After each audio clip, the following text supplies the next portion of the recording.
Hey, what's up guys? Welcome to Etsy Print on Demand Shop Reviews. This is episode 30 and you guessed it, we're going to be looking at an Etsy shop that specializes in selling print on demand products. We're going to look at what they do well, what they could improve upon. We're going to be transparent about it and do it in real time. So I'm excited to get started. Let's do it. First, really quick reminder to take advantage of the weekly print on demand giveaway. 2 winners are going to be randomly selected and announced this Sunday. They're going to receive a license to Merch Titans Upload Automation, Merch Ninja Research Tools, All Sunsets Premium Premade Graphics, and Bubble Scout, my go-to Redbubble niche research tool. You can find a link at the top of the description. Also down there, take advantage of my free 8-day print on demand mini course that'll walk you through getting started selling print on demand on Etsy. It's completely free. And I've got a great print on demand Facebook community. If you guys would like to join, you can find links to everything in the description. All right, let's check out this Etsy shop. Here we are at the Etsy shop. It is called Black and White. In the banner, it says, "Not really though, I love color." All right, got it, kind of funny. One thing I noticed right away though is like the shop name in text is Black and White, but the WHYTE instead of WHITE in the banner. So I would just choose one or the other and roll with it, but the inconsistency looks a little weird. I do like the consistency of all the branding though. You have like a little message underneath that says, "Hey there, my name's Connor. I love design." You got the star seller accolade. Star sellers haven't, this is from Etsy. Star sellers have an outstanding track record for providing a great customer experience. They consistently earn 5-star reviews, shipped orders on time, and replied to any messages that they received quickly. All right, great job to Connor, the seller. Also, tip of the hat to Printful for getting those orders out on time, which also factors into being a star seller. By the way, in the fourth quarter, keep an eye on Printful. I don't know that it's going to happen, but it pretty much happens every year, that there will be deadlines that you have to kind of pay attention to as far as when like the date passes for your customers being able to receive what they ordered by Christmas. You do want to be transparent about that. And it's going to be important. It's not now, but it's going to come eventually, and you're going to want to display that. So keep that in mind. All right. So the star seller accolade looks great. Your shop, let me zoom in so we can see it in all of its glory. I see you got I do it for the hose, Santa Claus. That's pretty funny. We know that sells well because that's one of the top sellers on Merch by Amazon. Rain beer, that is hilarious. Although it is weird that you have 3 of the exact same shirt side by side. But I do love this design. I love the concept. Love the big distressed text. It looks like Edmund texture, which is one of my favorite fonts to use. So well done. If I was going to give one critique on the design, I'd probably just space it down a little bit from the bottom of the beer so it doesn't like bleed into each other, because I don't know how that's going to print. Also, I mean, if I'm just thinking out loud, like the beer itself kind of looks like what I consider to be in my mind like a web graphic, not necessarily a print on demand graphic. Like I'm not sure how that's going to print, but when you mix like, it's like you're mixing like graphics that didn't flow together naturally, like the deer antlers versus the Christmas hat versus the nose versus the beer that looks like an actual picture of a beer, as opposed to everything else that's like cartoony. And now I'm being nitpicky. I still really like the design, but it's worth noting that like the difference between like a good design and a great design, you know what I mean? The difference between a design that makes you 5 sales and a design that makes you 50 sales can be those little things, okay? Like, so it is worth considering. And I do like that, you know, in a lot of these thumbnails, you have the, you know, custom background.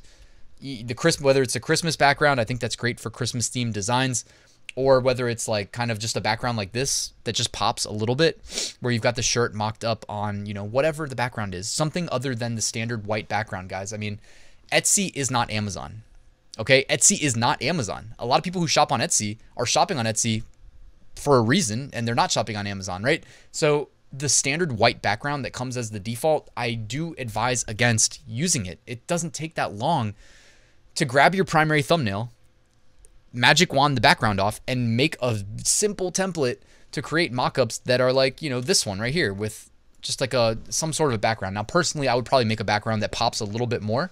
This one kind of looks like, you know, like the standard white background, but I still think this is better than nothing, okay? As far as your niche selection, you're following the big trends, right? Oh, it's Thanksgiving, you know, oh, it's Christmas. This is what I call the low-hanging fruit, but it's not low-hanging fruit like Let's Go Brandon was, right? Like Let's Go Brandon did not exist prior to it existing. So you didn't have older products to compete with. And it was kind of a gold rush for people that got there early, but even people who got there late were able to make sales because of how big the demand was. That being said, is Thanksgiving really like that? Are people that passionate about Thanksgiving or Christmas that they have to have a t-shirt that is about Thanksgiving or is about Christmas? No.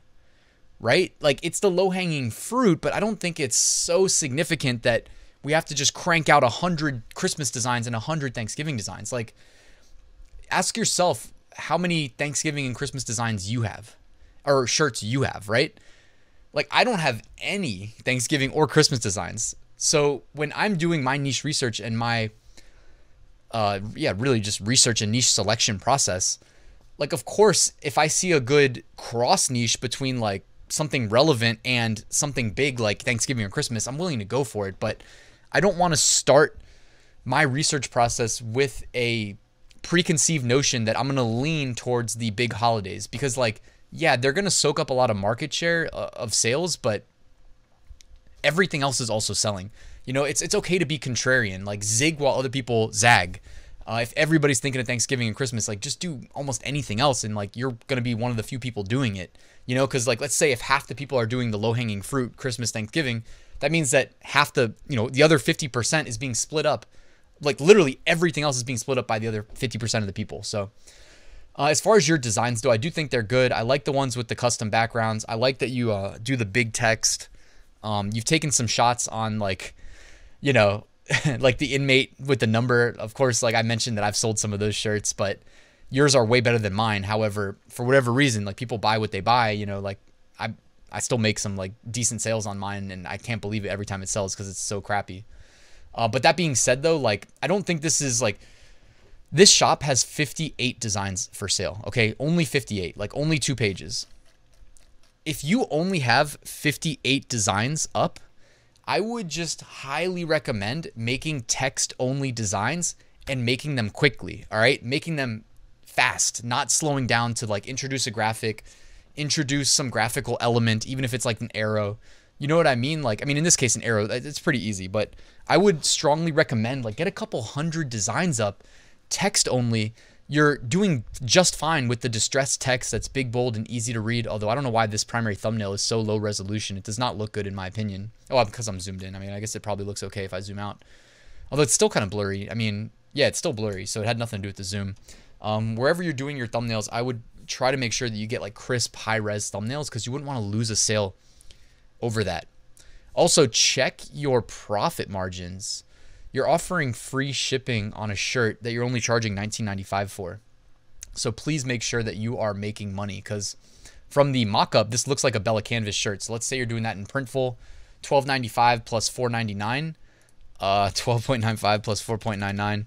You are giving $17.94 to Printful, and then with Etsy's fees, I don't think you're making any money on this shirt. So you really should be careful with your pricing, and that's assuming you're selling this is going to be fulfilled as a Bella Canvas. You may make it look like a Bella Canvas, but sell a Gildan 64,000 behind the scenes. Like I know this one is the typical Gildan 64,000 mock-up from Printful. All right, so I think we've seen just about everything on your shop. I think your thumbnails pop. I think your designs are good use of contrast as well. Like, look at how you designed this shirt. Now, even though it's a Halloween design, from a design-only perspective, if we remove the fact that this is related to Halloween, which really only sells, for a month out of the year, this approach to design works for text only. You know what I mean? Big, bold, easy-to-read text. If you use multiple colors, great. Nothing wrong with that. You can even switch in like different font families or change the size of the font when it makes sense to. All right, but you made like a symmetrical design. Sometimes you can just keep it simple, build up a base of designs that sell. You know what I mean? Go to your niche research tool of choice, whatever you use. Look at the best sellers. Most of them have graphics. Well, hey, sometimes it's okay to sell the text-only version without a graphic. It's easy, right? It's low-hanging fruit. The one thing I'd say that I think will get your Etsy shop to the next level is diversifying your selections and not being so generic. You know what I mean? Like, your shop looks like you've just been jumping into all of the best sellers from, top 5 niches of the week. And I love that people watch my top 5 niches of the week videos every Sunday. But like, I don't mean for you to like actually sell those listings half the time. I want you to say, okay, that's selling well. That's in this niche. So let me go to that niche and find a separate sub niche. You know what I mean? That isn't a bestseller, but is still making regular sales. Like that's how my brain works anyways. Like I'm always thinking contrarian. So if everybody else is thinking like, oh, that's what's selling, I got to do that. You know, like I do it for the hose. Like these are hilarious, but there's probably 100,000 of them listed for sale on the internet. So if somebody doesn't go directly to Etsy.com and search, I do it for the hose t-shirt, then you're competing with whatever Google indexes out of 100,000. If they do go directly to Etsy, then it's you and everybody else. So let's just do a quick, I do it for the hose shirt. Okay, let's evaluate your competition. 752 results. That's actually not that bad. So you and 750, well, you have what? You're probably like 5 of those 752. But let's see if you show up on the results. Okay, so you do actually show up, but I mean, you are literally like, I don't know if you can see the sidebar behind me over here, my little scroll bar, but you are more than halfway down the page. Okay, and then also look at like, this is your thumbnail. We're gonna wrap the video up soon, guys, but like this is your thumbnail, and look at the portion of the design occupied, or look at the portion of the thumbnail occupied by your design. It's like 20%. Like when people buy your design, it's the design. You know what I mean? So let the design shine. You actually have a great design there too. You know, like you crushed it. You killed it with the design. So show it off, you know, but like zoomed out that far, it doesn't make sense, you know? And again, too, super low resolution. So I would tidy those things up. Thank you guys for watching this video. Before I leave, I wanted to remind you I have a full print-on-demand course that includes my entire Etsy module, but also includes like my eBay module, my Amazon module, my design research module, my automation module, everything that I use for my 6-figure print-on-demand annual sales. And it'll show you how to start, scale, and automate your business so you can do it in less than half the time it took me to get to this point. So you can find out more, link in the description. Thank you so much for watching, guys. Please enjoy the rest of your day, and I'll see you guys tomorrow with a new top 5 niches of the week video.